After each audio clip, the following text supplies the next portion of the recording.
Autism किंवा autism spectrum disorder हा 3 वर्षाच्या लहान मुलांना सुद्धा डायग्नोज होऊ शकतो. पण ह्याची लक्षणं 3 वर्षापूर्वी सुद्धा तुम्हाला आढळू शकतात. तर आज मी अशा 7 लक्षणांबद्दल तुमच्याशी बोलणार आहे. जर का तुम्ही पेरेंट असाल किंवा तुमच्या आसपास लहान मुलं असतील तर जरूर या लक्षणांकडे नजर ठेवा. नंबर 1, स्पीच डिले असणं, म्हणजे एकतर तुमचं मूल बोलू नाही शकत आहे किंवा मग ते त्याच्या एजनुसार स्पीच डेव्हलप नाही करत आहे. साधारण 1.5 वर्षाच्या मुलांना छोट्या छोट्या स्टेटमेंट्समध्ये आपल्या गरजा व्यक्त करता येतात. जर का तुमचं मूल ते नसेल करू शकत तर नक्की या गोष्टीकडे लक्ष द्या. नंबर 2, आय कॉन्टॅक्ट न करणं. जेव्हा तुम्ही तुमच्या मुलाशी संवाद साधत आहात तेव्हा ते तुमच्या नजरेला नजर देत नाही, हे सुद्धा एक खूप इम्पॉर्टंट साईन असतं. नंबर 3, स्वतःच्या नावाला रिस्पॉन्ड न करणं. तुम्हाला 10 वेळा त्यांचं नाव घेण्याची गरज पडते आहे किंवा मग तुम्हाला त्यांना स्पर्श करूनच त्यांचं अटेन्शन ग्रॅब करता येतं, तर हे सुद्धा एक खूप इम्पॉर्टंट लक्षण असतं.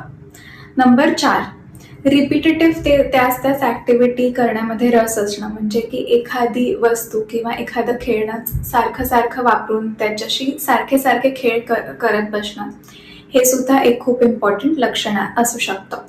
नंबर 5, बॉडीच्या काही टिपिकल मूव्हमेंट्स होणं, म्हणजे जसं हँड फ्लॅपिंग, ह्या गोष्टीला हँड फ्लॅपिंग असं म्हणतात, किंवा बॉडी स्विंगिंग, म्हणजे पुढे मागे अशी बॉडी स्विंग करणं किंवा साईडवेज अशी बॉडी स्विंग करत राहणं, सारखं करत राहणं, हे सुद्धा एक खूप इम्पॉर्टंट लक्षण असतं.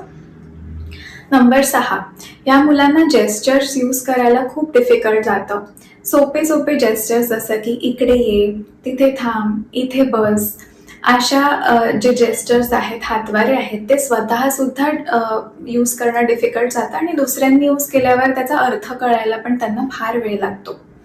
नंबर 7, या मुलांना सेन्सरी इश्यूज असतात, म्हणजे की खूप जोरात आवाज आला की त्याचा त्रास होणं, एका पर्टिक्युलर टेक्स्चरचे कपडे न मानवणं किंवा पर्टिक्युलर खाण्यापिण्यामध्ये गोष्टी ज्या असतात, जसं की पातळ पदार्थ असतात खायचे किंवा सॉलिड खायचे पदार्थ, चिकट पदार्थ, हे टिपिकली त्यांना खायला आवडत नाही.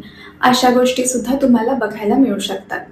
तर ह्या 7 पैकी जर का तुमच्या मुलांना कुठले तरी लक्षणं तुम्हाला दिसत असतील तर ह्याचा अर्थ हा नाही आहे की त्यांना ऑटिझम आहे, पण तुम्हाला या गोष्टींकडे नक्कीच लक्ष द्यायला पाहिजे आणि एखाद्या पीडियाट्रिशियनला किंवा क्लिनिकल सायकॉलॉजिस्टला नक्की दाखवायला पाहिजे.